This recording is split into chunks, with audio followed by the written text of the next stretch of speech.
adventures.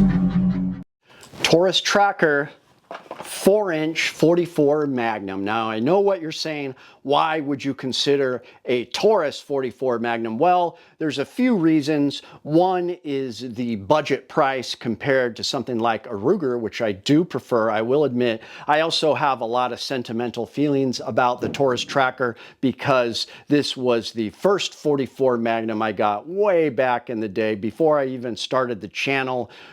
Living here in Alaska, fishing, it was just getting into hunting. I wanted something that would actually take care of a bear, so I got one of these, and I actually did fine with me. I don't think they're as weak as some people say. Obviously, you don't want to shoot the 340 grain plus P plus loads. They won't even fit in this cylinder, by the way, but I will say I have shot some stout buffalo boar out of these revolvers that you probably shouldn't. I think you can get away with it carrying it in bear country, just not feeding it a steady diet of them. You might rattle it apart, but these are great little pistols. So we're going to take a close look at it. We're going to take it to the range, and I'll give you my final thoughts. Well, here we go. Taurus Tracker 44 Magnum. Nothing special. Kind of appropriate. It's got this old rustic handmade holster for it. Good fitting holster for this, but ports, very nice ports on each side. So that's going to tame some of the power because I've shot these things are lightweight. This thing only weighs 35 ounces, unloaded 35 ounces, but it can be painful shooting really powerful ammo. The ports do make a difference because the Taurus Tracker I had did not have ports. So it should make a difference. Very ergonomic. This is a medium-sized frame. Man, that would be a lightweight carry out in the woods as you're hunting sidearm.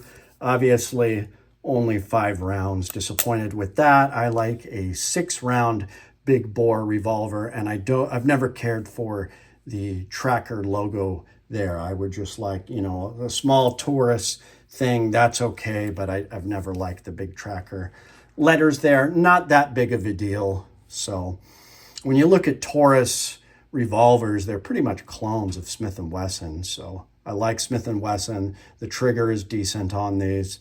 It's just, does it work? So let's take it to the range, see how it does. All right, Taurus Tracker 44 Magnum 4-inch. Oh man, my hands hurt so bad. I've been shooting a Smith & Wesson 500, a 454 this morning.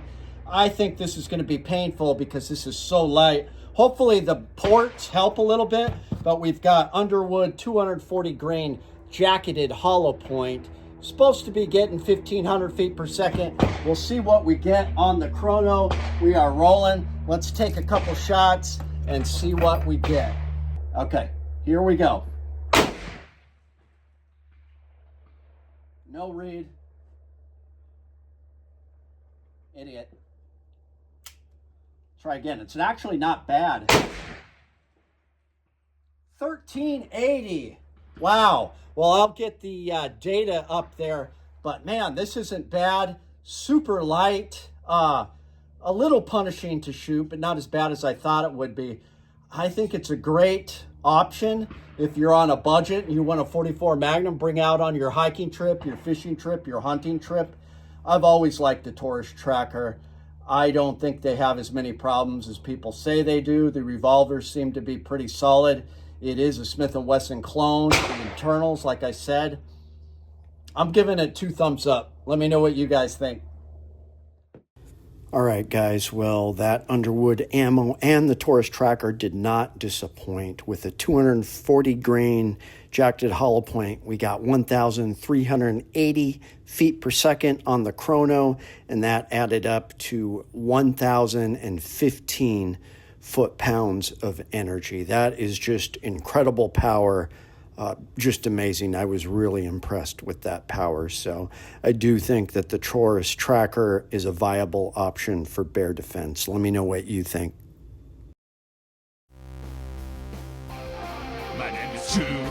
I like to trade my guns just for fun, but now I have none.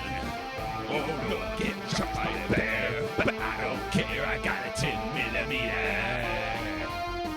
Chuke's Outdoor Adventures. watch you almost die every time.